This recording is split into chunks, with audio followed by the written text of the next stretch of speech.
cerita dalam Al-Quran ini ibu bapak sebenarnya menceritakan yang dulu untuk pelajaran untuk kita kali ini. Sejarah itu akan terulang terus, itu kata orang. Bentuknya berbeda, orangnya berbeda, tapi intinya itu juga, modelnya itu juga. Nah sekarang diingatkan kepada, jadi ibu bapak nih, kita membaca Al-Quran ini bukan dongeng sebelum tidur yang diceritakan oleh Allah kehidupan kita pada hari ini kan? Dengan menyindir, men-setting cerita orang dulu. Intinya itu juga seperti yang kalian rasakan sekarang juga. Jadi kita ini seperti kira-kira Bani Israel dulu ditindas oleh Fir'aun dan antek-anteknya.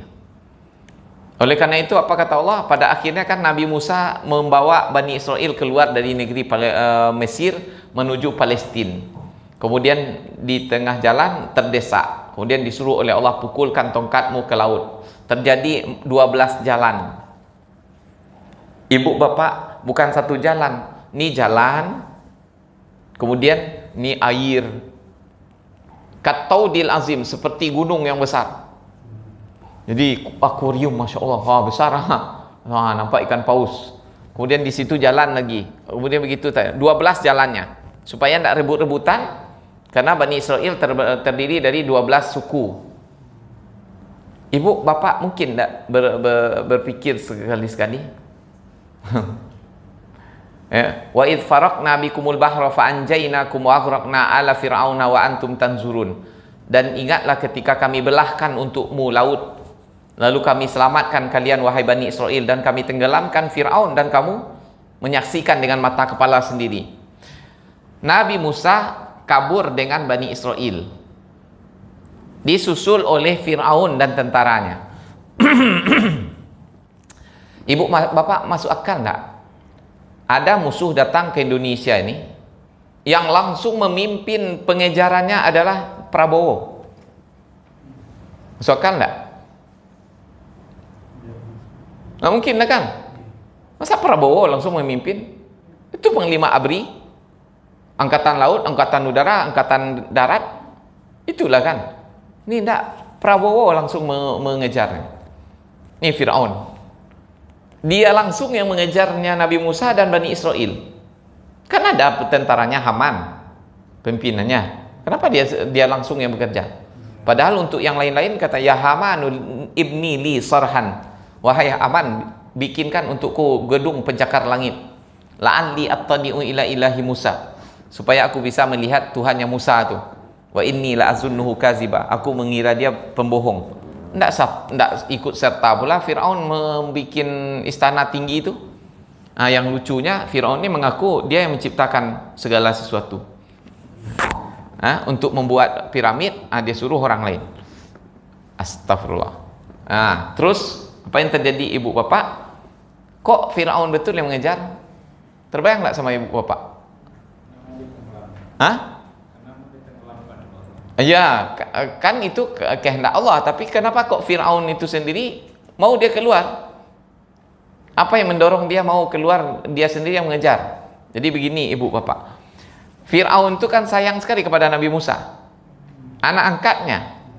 Sekaligus dia juga benci sekali. Jadi kalau berkumpul sayang dengan benci dalam satu diri, dia tidak ingin orang yang dia sayangi ini orang pula yang membunuh. Nanti kalau orang yang membunuh benci pula dia. Siapa pembunuh Musa? Syanu. Padahal dia sayang kepada Nabi Musa. Nanti dendam pula dia sama orang tu. Dia bunuh pula orang yang membunuh anak angkatnya ini, anak kesayangannya. Oleh karena itu mesti saya sendiri yang melumat dengan tangan saya, supaya tidak ada pula kebencian atau sakit hati kepada orang lain. Maka dia sendiri yang turun. Terus ibu bapak, kenapa kok dia masuk pula ke dalam sungai laut tu? Padahal dia kan tahu nih bahaya sekali ini. Dan ini terbentuk karena mukjizatnya Musa.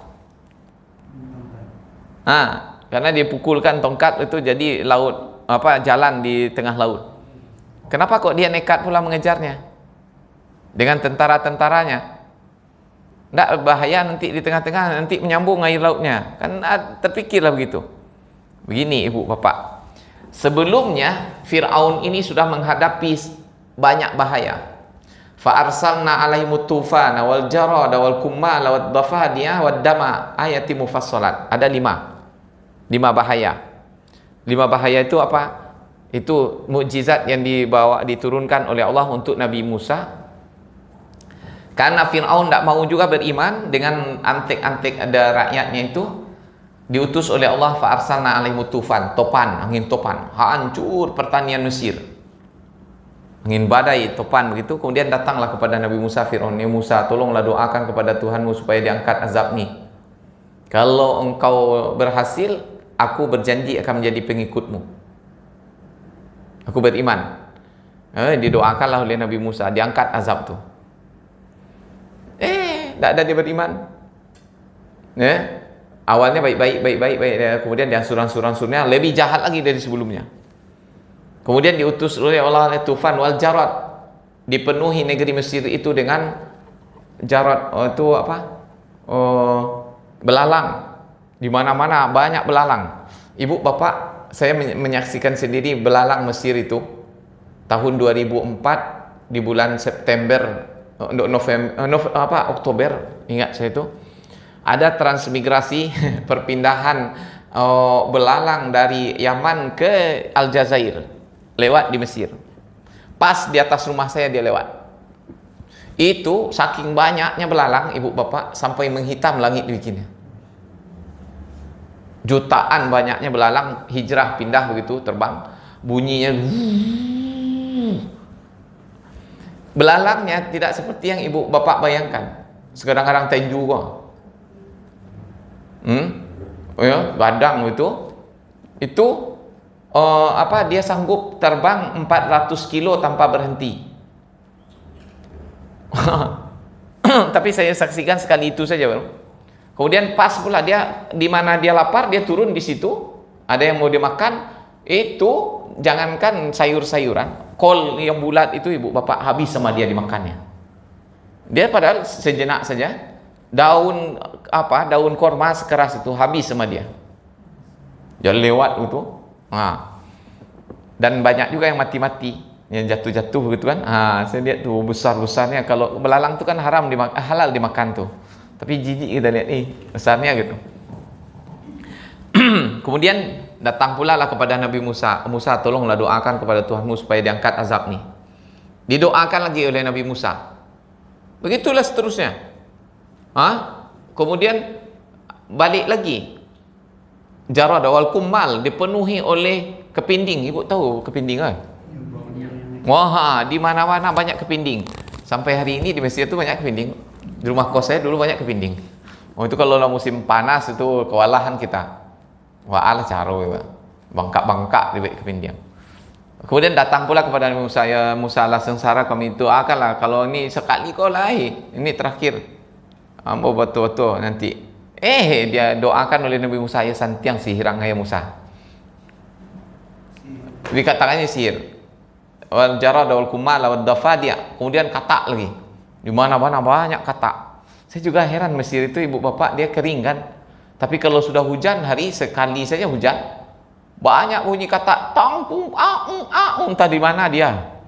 Entah dari mana datangnya gitu. Ya. Kemudian katak, dan terakhir dam. Yang kelima dam, darah. Air sungai Nil itu berubah jadi darah. Gimana lagi? Sudah susah hidup. Mau minum darah, di mana-mana darah. Tapi bagi Bani Israel tidak jadi darah, air biasa saja. Akhirnya orang Kipti ini datanglah ke rumah Bani Israel minta air. Dikasihnya, pas ditumpahkan ke embernya jadi darah. Kemudian dimasukkan ke dalam di rumah Bani Israel, air tetap air. Ya, dipindahkan ke gelasnya jadi darah. Sampai saking hausnya dia begitu, dia diminum air sama Bani Israel ini.